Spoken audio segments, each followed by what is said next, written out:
किसान नेता गुरनाम सिंह चढ़ूनी हमारे साथ हैं। इनसे अब तक जो आंदोलन जो चल रहा है उस पर चर्चा करते हैं विस्तार से आज थोड़ा। गुरनाम जी, मेरा वही सवाल है, आंदोलन को कहाँ देखते हैं? आज 33वां दिन है। देखिए, अभी तक तो सरकार ने 33 दिन में कुछ बात नहीं मानी है। अभी तो जहाँ से शुरू हुई थी वहीं पर रुकी हुई है और सरकार शायद ये सोच रही है कि आंदोलन को लंबा खींचें आने बहाने से और आंदोलन किसी तरह से या तो बदनाम हो जाए या फूट पड़ जाए या लोगों में निराशा जाग जाए, ऐसा शायद वो सोच रहे हैं। लेकिन प्रकृति के नियम जो है वो उनके उल्ट जा रहा है। जितना देर वो कर रहे हैं उतनी जागृति देश में ज़्यादा आ रही है और उतने ज़्यादा लोग जुड़ते जा रहे हैं। तो अभी हाल फिलहाल जो एक चिट्ठियों का आदान प्रदान हुआ लगातार, सरकार से भी आई, किसान संगठनों ने भी लिखी, कुछ निचोड़ नहीं निकला उन तमाम चीज़ों का? देखिए, चिट्ठियों, जब बातचीत से निचोड़ नहीं निकला तो चिट्ठियों से क्या निचोड़ निकल जाएगा? चिट्ठियाँ तो एक जानबूझ के सरकार ने शुरू की ताकि वो मीडिया में ये फैलाया जाए कि ये हम तो ठीक हैं, हम तो बात करना चाह रहे हैं, ये किसान ही जिद पे अड़े हुए हैं, इन किसानों को ही कोई बहका रहा है, इन किसानों को ही कोई गुमराह कर रहा है। ऐसा दिखाने के लिए उन्होंने चिट्ठियाँ लिखनी शुरू की, वरना चिट्ठी की ज़रूरत ही नहीं थी। जब आमने सामने बैठ के बात करने के लिए हम तैयार हैं, हम आए इसलिए हैं, बातचीत भी पहले ही करनी चाहिए थी, जहाँ पे बैठाने से पहले बातचीत करनी चाहिए थी। अरे भाई, हिंदुस्तान के तो नागरिक हैं, हिंदुस्तान के लिए कानून बनाए हैं। अध्यादेश की ज़रूरत नहीं थी, अध्यादेश ले भी आए, उसके बाद आंदोलन हो गया तो कानून बनाने की ज़रूरत नहीं थी। कानून बनाने से पहले बात कर सकते थे, नहीं की, क्योंकि नीयत अच्छी नहीं थी और अब भी अच्छी नहीं है। और ये जो राजहट है ना, ये देश के लिए बुरा होता है। आगामी रणनीति क्या सर? किसान किस तरीके से आगे जो अपनी योजनाएं हैं ताकि दिल्ली की कुर्सी को मजबूर कर सके? रणनीति तो सभी से बात करके ही बनेगी, सभी से जो है वो जैसे मीटिंग होती है उस मीटिंग में बनाई जाएगी। अकेले की तो कोई नहीं बनेगी, सैकड़ों संगठन इसमें लग रहे हैं, सारे स्टेट्स में लग रहे हैं, तो सभी से तालमेल करके ये अगली रणनीति बनेगी। 29 को लेकर के जो चिट्ठी आई थी उस पर आप लोगों ने एक प्रपोजल भेजा था, कोई जवाब आया है? रास्ता आप लोगों ने सुझाया था कि इन तमाम चीज़ों पे? इसका मेरे को नहीं पता, उम्मीद है कि बातचीत का जवाब तो उनसे आएगा, क्योंकि वो जो कह रहे थे कि किसान टाइम बताएं, किसान जगह बताएं, हमने टाइम तो उनको बता दिया। अब उम्मीद तो यह है कि बात तो वो करेंगे, लेकिन ये हो सकता है कि वो केवल टरकाने के लिए बात करने के लिए बात करें, सुलटाने के लिए बात ना करें, ऐसी संभावना हो सकती है। ट्रैक्टर मार्च 1 लाख आप लोगों ने खोल लिया है, क्या मकसद क्या है इसका? ट्रैक्टर को जब किसान ये चारों तरफ बैठे ही थे तो वो फिर दिल्ली के चारों तरफ की परिक्रमा क्यों? बस एक थोड़ा लोगों में उत्साह बना रहे, वही होगा उससे। और उससे ट्रैक्टर निकालने से तो क्या, यात्रा निकालने से कुछ असर तो क्या सरकार पे कुछ अलग से पड़ेगा, लेकिन एक उत्साह लोगों का बढ़ जाता है, एक नई चीज़ हो जाती है कि हाँ, किसान बैठा नहीं है, किसान चुप नहीं है, किसान कर रहा है, ये चीज़ दिखाना है, रोज़ प्रदर्शन दिखाना है, बस वही चीज़ है। एक जो शहरी लोग हैं उनको निमंत्रण आप लोगों ने दिया है 1 तारीख का नया साल मनाने के लिए, उसके बारे में थोड़ा सा? देखिए, हमने तो निमंत्रण सभी को ये दिया है, सभी देशवासियों को, कि ये धर्म युद्ध है। ये किसान ने तो शुरू किया है आंदोलन, लेकिन वास्तविकता ये आंदोलन सभी के लिए और एक धर्म युद्ध है, क्योंकि इन कानूनों से भुखमरी फैलेगी और करोड़ों लोग भुखमरी की आगोश में जाएंगे। अगर सभी के सहयोग करने से, या जो जितना सहयोग करेगा, अगर उनके सहयोग से भुखमरी से देश को बचाया जा सकता है, तो जितने लोगों की भुखमरी से जान बचेगी, वो एक धर्म का काम होगा, एक पुण्य का काम होगा। तो इसलिए हम इसको धर्मयुद्ध बोल रहे हैं। और धर्मयुद्ध में सभी को, जितनी किसी की समर्था है, जितनी ऊपर वाले ने दी है, सभी को तो समर्था नहीं दी ना, या किसी को थोड़ी दी है, किसी को ज़्यादा दी है, तो जितनी किसी के पास समर्था है उसका वो इस आंदोलन में सदुपयोग करे, ताकि परमात्मा आगे उसको और ज़्यादा समर्था दे। बिहार पिछले दिनों आप गए थे, वहाँ प्रेस कॉन्फ्रेंस करके आए, कुछ लोगों से मिलके भी आए। वास्तव में जिस तरीके का वो मॉडल लागू यहाँ करना चाहते हैं, वैसी कुछ चीज़ें मिली आपको या फिर नज़ारा कुछ और ही मिला वहाँ? देखिए, वहाँ की जो खेती है, वो वहाँ के खेती वाले सारे जो है वो मज़दूर हो गए हैं।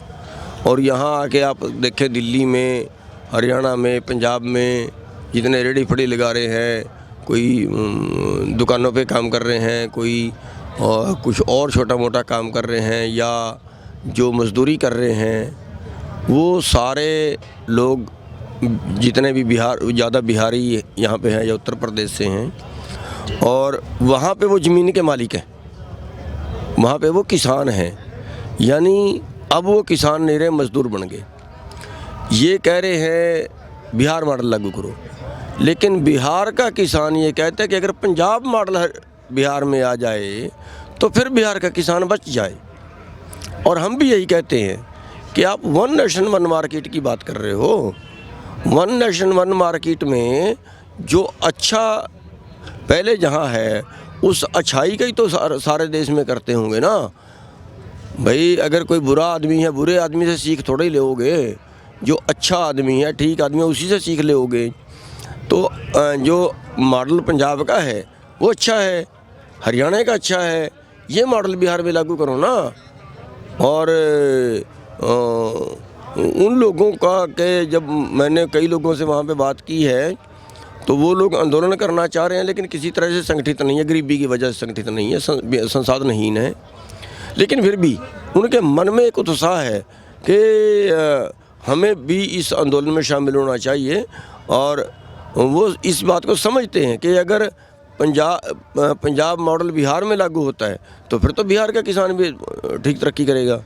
तो ये उनके समझ में आ रहा है, लेकिन संसाधनहीन है, इसलिए बहुत ज़्यादा आंदोलन कर नहीं पाए। लेकिन फिर भी जितना उनसे बन पड़ा है वो जगह जगह छोटे छोटे ग्रुपों में वो धरने प्रदर्शन कर रहे हैं। कुछ यहाँ पे भी पहुँच रहा है बिहार का किसान?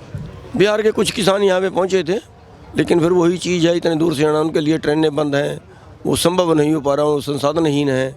अगर ट्रेनें चलती फिर भी कुछ किसान यहाँ पे आ जाते, और यहाँ पे आ भी जाएं तो इतने बड़े मेले में उनका स्थान नहीं बनेगा। अब कई लोग मिलते हैं यहाँ पे, मैं उस स्टेट से हूँ, मैं उस स्टेट से हूँ, लोग अपनी मर्ज़ी से आ रहे हैं, लेकिन वो संगठित होके आए, एक ग्रुप में आए, एक जगह बैठे, फिर तो पता चल गया कि ये टेंट उनका है, यहाँ पे उनका कैंप है। फिर तो अब वो अलग अलग बेचारे फिर रहे हैं। यहाँ पे कई मेरे को दूसरे स्टेटों से मिले हैं, तो वो आए हुए हैं, अभी मध्य प्रदेश से आए थे कुछ लोग, तो ऐसे ही आए तो हुए हैं, लेकिन वो एक जगह नहीं है, इसलिए वो दिखते नहीं है। एक जगह उनकी स्टेज नहीं है, इसलिए वो दिखते नहीं हैं। लेकिन वहाँ की जो जन भावना है वो जन भावना आंदोलन के प्रति है। और देश के अलग अलग हिस्सों से क्या रिस्पॉन्स आ रहा है? किन किन स्टेट से यहाँ लोग पहुँचे हैं? जिस तरीके से आपने बताया कि अलग अलग तरीके से खुद तो आ ही रहा है, जत्थेबंदियाँ जो हैं वहाँ के राज्यों की। देखिए, सभी राज्यों में जत्थेबंदियाँ नहीं हैं, लेकिन जहाँ पे है वो बहुत दूर पड़ गए, दूर से आना संभव नहीं है।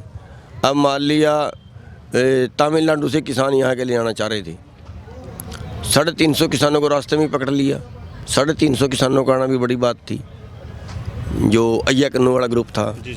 और लेकिन अपनी मर्ज़ी से वहाँ वो जितना बन पड़ता है कर रहे हैं। ऐसे ही दूसरे प्रदेशों के, अब गुजरात से आगे हैं कुछ लोग, और राजस्थान से बहुत अच्छे आगे हैं, उत्तराखंड से बहुत अच्छे आगे हैं, बैरियर तोड़ गए, मुकदमे भी बने, डंडे भी लगे। यूपी से बहुत अच्छे आगे हैं, तो मध्य प्रदेश से भी काफ़ी लोग आए हुए हैं, पलवल वाले बॉर्डर पे हैं। और तो ऐसे मतलब सभी जगह पे बढ़ रहे हैं।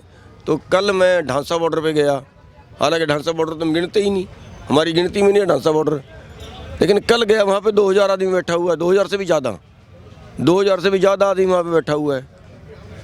तो इस तरह से मतलब ये उत्साह जो है दूसरे स्टेटों में भी, जो जिनका दिल्ली आना संभव है वो दिल्ली आ रहे हैं, बाकी अपने प्रदेशों में सभी जगह कर रहे हैं। टोल जो आपने कहा कि लगातार खुले रहेंगे, प्रदेश भर में 2 टोल अब भी ऐसे हैं जो बंद नहीं हुए। एक मेरे ख्याल से फरीदाबाद का है और एक रेवाड़ी का है। उनको प्रयास नहीं किए गए या फिर बंद करवाने में नाकाम किसान? देखिए, हो सकता है क्योंकि सारे हरियाणा में भी संगठन नहीं है, हो सकता है क्योंकि जो रेवाड़ी वाला क्षेत्र है वहाँ ज़्यादा लोग दूसरा धंधा करते हैं, खेती के साथ दूसरा धंधा करते हैं, तो वहाँ पे को बहुत ज़्यादा संगठन नहीं बन पाया। लेकिन हो सकता है क्योंकि उनकी डिमांड थी उनकी वहाँ मेरे को बुलाने की, मैं पहुँच नहीं पाया वहाँ तक, इतना टाइम नहीं निकल पाया। और जहाँ तक फरीदाबाद वाला सवाल है, फरीदाबाद की उस साइड भी हम ज़्यादा काम नहीं कर पाए, लेकिन काम करेंगे तो बंद वो भी हो जाएंगे और अगर अभी तक नहीं हुए हैं तो वो भी 1-2 दिन में बंद। रेवाड़ी कल हम लोग गए थे राजस्थान के बॉर्डर को जब कवर करने, उनसे पूछा भी हमने, बात भी की टोल के जो लोग हैं, उन्होंने कहा किसी ने आकर के हमें अप्रोच ही नहीं किया, हम अपने धंधे को फिर ख़राब क्यों करेंगे। नहीं कहे, कोई कहेगा ही नहीं उनको, फिर तो वो क्यों रोकेंगे, फिर तो वो चलाएंगे ही। अगर वहाँ हमारे लोग वहाँ जाकर रोकेंगे तो वो फिर मेरे घर से बंद हो भी जाएगा, तो वहाँ पे नहीं पहुँच पाए होंगे, हमारा कम है वहाँ पे। ये जो बातचीत की जो कड़ी आपकी सरकार के साथ थी, उस अवरोध में दुष्यंत चौटाला ने एंट्री मारी है। उन्होंने कहा कि मैं मध्यस्थता करने के लिए तैयार बैठा हूँ, मैं चाहता हूँ कि आमने सामने बैठ कर के किसान और सरकार बातचीत करे। दोनों चोर चोर मशेर भाई हुए हैं। अब चोर चोर मशेर भाई जो मध्यस्थता करेगा भी, वो ऐसे करेगा जैसे उनके लिए मिल के हमें धोखा देने के लिए आता हो। हमें नहीं उसकी मध्यस्थता चाहिए। जब हम सीधी बात कर ही रहे हैं, वो मध्यस्थता क्या करेगा। सरकार हमें नहीं जानती, हम सरकार को नहीं जानते, वो क्या मध्यस्थता करेगा। वो मध्यस्थता करने दोनों से पहले करता ना, इतना दूध का दूल्हा तो इस्तीफा दे के आ जाता ना। देवीलाल के खून को भी कलंक लगा दिया उसने, धब्बा लगा दिया, वो छोड़ के आ जाए ना। वो वीरेंद्र सिंह समर्थन में आए हैं किसानों के, धरनों पर समर्थन दे करके गए हैं, और एक धरना अपने ही बेटे की लोकसभा हिसार में बैठ करके इन्होंने दिया है सरकार के खिलाफ। मैं वही कहता हूँ, ये लोग आस्तीन के सांप हैं, या अपने जो उनके पूर्वजों का जो किसान मसीहा हम जिनको मानते हैं, उनको भी दाग लगा दिया इन्होंने। ऐसी दुष्यंत ने किया, ऐसी वीरेंद्र ने किया। अगर वीरेंद्र दूध का दूल्हा तो लड़के से इस्तीफा दिवा देना, बयान दे देना कि मेरा लड़का मेरे कहने से बाहर बेदखल करते, फिर कहीं तो कुछ करे।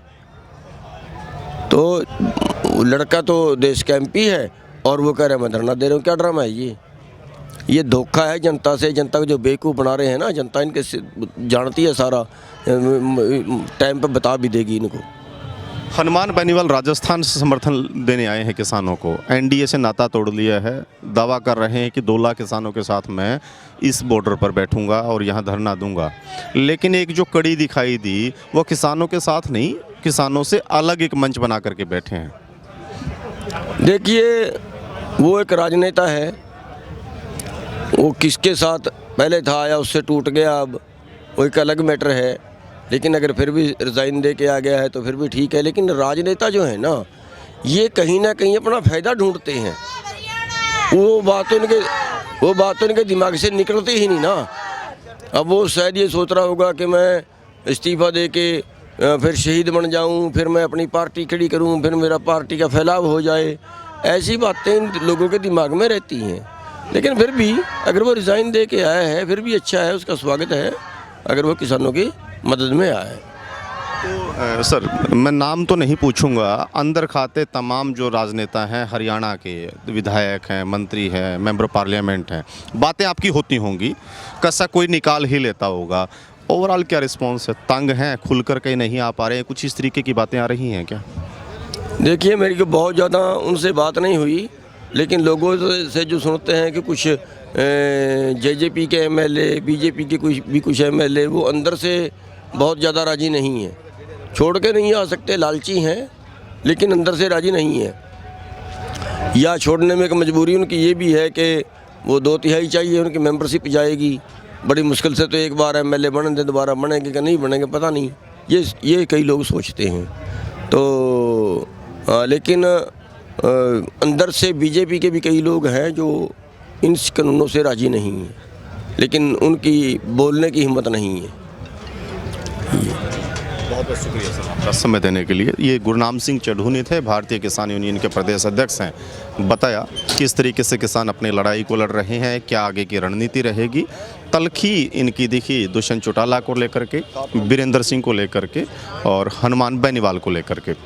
लगातार आंदोलन से जुड़े हुए अपडेट के लिए आप हमारा जो द एग्रो का पेज है उसे लाइक करें और YouTube चैनल है उसको सब्सक्राइब ज़रूर करें। अपने सहयोगी किस्मत राणा के साथ मैं रुद्रा राजेश कुंडू, दिल्ली बॉर्डर।